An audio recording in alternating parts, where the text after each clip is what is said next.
চলে যাও।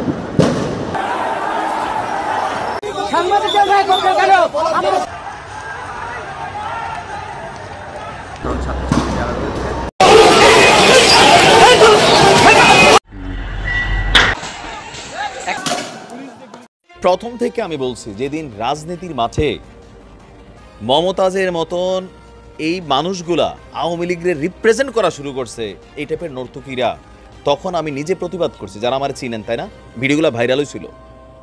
এরা এই অযোগ্য অথর্ব এই মানুষগুলা যখন রাজনীতি ঢুকছে, তখন হয়েছে কি, স্থানীয় যারা যোগ্য মানুষগুলা আওয়ামী লীগের ছিল, প্রকৃত কর্মী ছিল, তারা স্পেস আর পায় নাই।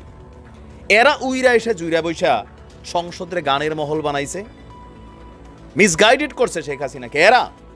এদের কারণে আজকে কিন্তু এই অবস্থা। আওয়ামী লীগের নেতাকর্মীরা কথা বলেন না, আমরা যারা কইছি এগুলো নিয়ে বাড়িতে পুলিশ গেছেন আপনারা কেন?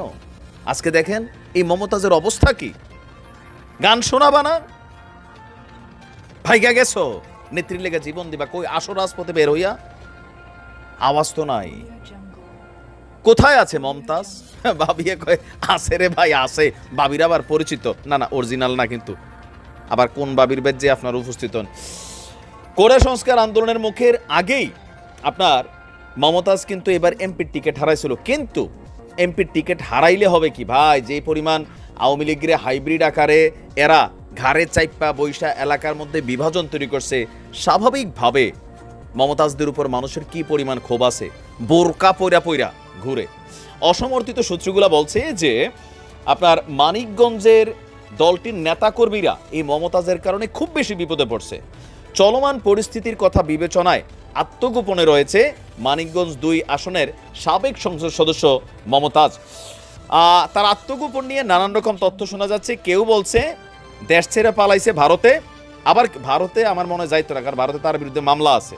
আবার কারো মতে মমতাজ মানিকগঞ্জে নেই, তবে ঢাকায় নিজ বাড়িতে থাকতে পারেন।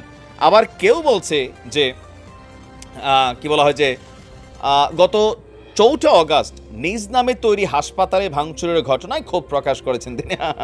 হাসপাতাল তৈরি করছে, তোমার চিকিৎসা এখানেই হবে। একই দিনে আরও একটি পোস্ট শেয়ার করেছিলেন। তবে এরপর থেকে 4 আগস্টের পর থেকে সামাজিক মাধ্যমেও যোগাযোগ মিলছে না, দেখা মিলছে না। তবে কেউ কেউ বলছেন যে তার বাড়ির যে কাজের মানুষ, তাদের কারো বাড়িতেই আত্মগোপন করে আছে, কারণ এই ধরনের মানুষের বাড়িঘর আসলে কেউ সহজে সার্চ করে না। তা আমার ঘটনা শূন্য আবার যে আপনারা সার্চ করেন না, কারণ এই ভিডিও দেখার পর যদি অরিজিনালি থাকে সইরা যাবে।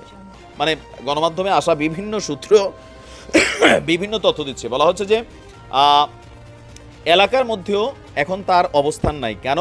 নিজ দলের স্বতন্ত্র প্রার্থী দেওয়ান জাহিদ আহমেদ টুলুর কাছে নির্বাচনে পরাজিত হবার পর ওই এলাকার সিংগাইরের যে এলাকা বা তার যে মানিকগঞ্জের এলাকার মানুষ তাকে সেই এলাকা থেকে উৎখাত করছে। এমনি এলাকাত খুব বেশি যাইতে পারতো না।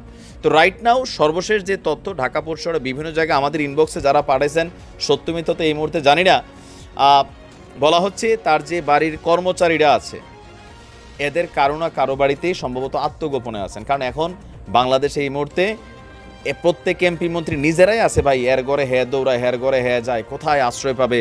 হ্যাঁ, রাস্তায় রাস্তায় দৌড়াইছে কেয়ামত দিবসের মতন। আহা, কে আমার একটু জায়গা দাও, জায়গা দাও। কবে আর তোমার জায়গা কে দিব? আমি নিজেরও তো জায়গা নাই মিয়া। আজকে দেখেন, শিক্ষা নেন। এই শিক্ষাটা বিএনপির জন্য আছে, ভবিষ্যতে যারা আসবেন আওয়ামী লীগের তারাও নেন। যে মমতাজদের মতন হাইব্রিডদেরকে যখন দলে ঢুকানো হয়েছে, আপনারা নেত্রীটি কিছু বলেন নাই, আমরা ভাই বলছি। আমরা সাকিবের মতন খেলোয়াড় দলে ঢুকার সুযোগ নাই, মাশরাফি ঢুকার সুযোগ নাই ওইভাবে। মমতাজ তো দূরের কথা। তো এখন পরিণতি কি হয়েছে? দলের দুরবস্থায় এরা কেউই মাঠে ছিল না কখনো, আর এই অবস্থা তো নাই।